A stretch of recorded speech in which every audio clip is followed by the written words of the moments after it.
Hi, thanks for spending some time with me again today. We're looking at a very quick little excerpt from Charles Ives' Variations on America. And this one comes in two forms, and some of you may know this. When you play it in the band, for example, if you're auditioning for a military band, this might be one of the excerpts. And in that case, you're going to play the whole thing all the way through by yourself. In the orchestra version, it switches back and forth between the first and the second trumpet. So that's, two different versions of it, and we'll talk a little bit about both of them, but first I'll go ahead and play it. Here it is.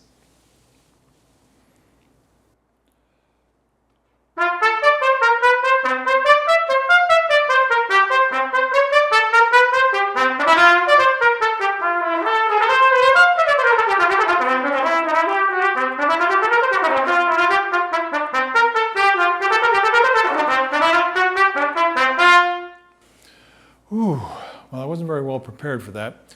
When you play it all the way through, it's a good idea to take a full breath, which I did not do. So I was having to concentrate in order to push through, and that's not a good situation. Okay, where does it change over? As I look at the score here, so when you go the end of the first four bars,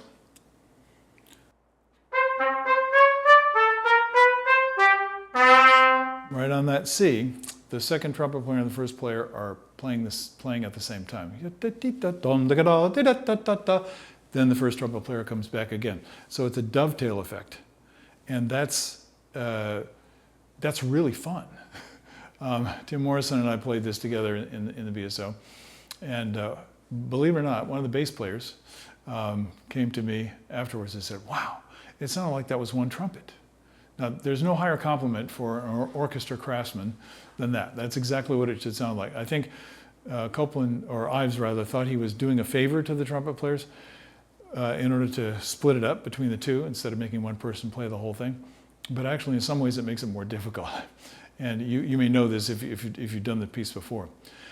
So what about the music?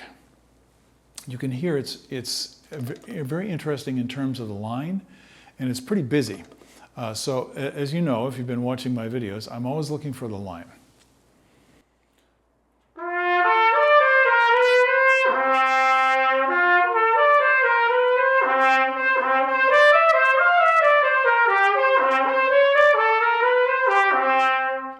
So that's very interesting to start out. So thing to watch for is, are your octaves in tune? And how does it feel to make the transition quickly, jump down an octave and then back up again? That's going to be something that, while many people may be able to play the notes consistently and with good control, it might be difficult to do this with the kind of sound quality, for example, or the kind of smooth linear quality that you want. So this is something for slow practice, listening, recording yourself so you can get it. Now, let's say you can do that as a slur.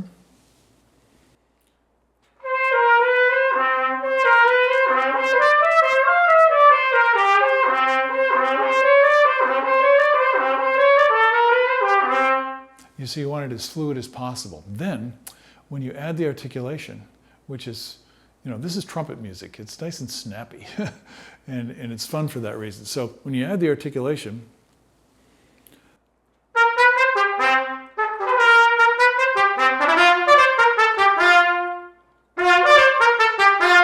it's this nice pop in the articulation. Now, of course, when you're playing in a big hall, you need to exaggerate that even more. And this is one of the things that you learn when you start playing in the orchestra. Is like, I heard Dale Clevenger, the great principal horn of the Chicago Symphony for, 60 years. Pretty amazing. He said it's impossible to exaggerate too much in the orchestra, meaning that you're far away from the audience. And so when you're playing things like this, that has to be very, very strongly delineated, especially when it comes to articulation. So can you overdo it? It's difficult to in the orchestra, depending on the quality of the hall and so forth. But it also tends to make people tight. And that's why I want you to take this fluid approach, when you're playing anything that's articulated, especially things that are angular, make quick direction changes or have large intervals in them. This is a great way to practice it, because then what you're doing is you're actually playing one stream of air that goes through everything. When you're articulating, the tongue is simply delineating the beginnings of the notes, but you're still playing exactly that same stream of flow of energy going all the way through the notes.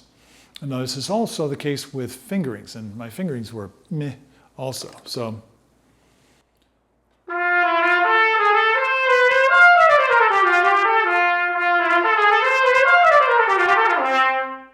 a little bit rough going to the C.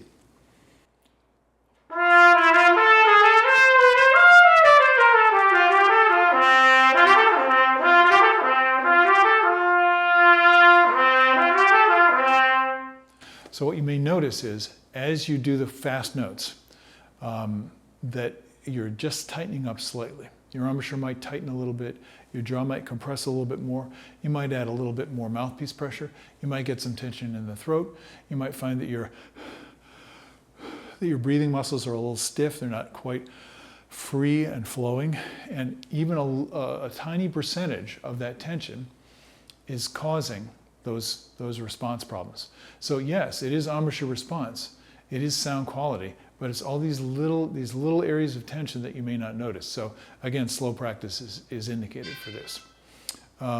Sorry, sounds like somebody's texting me, but I think I'll get that later. So I hope that gives you a little bit to chew on, and I hope my examples were not too offensive, and they give you something to aim at. So go practice and enjoy the process. I'll see you later. Have a great day. Bye-bye.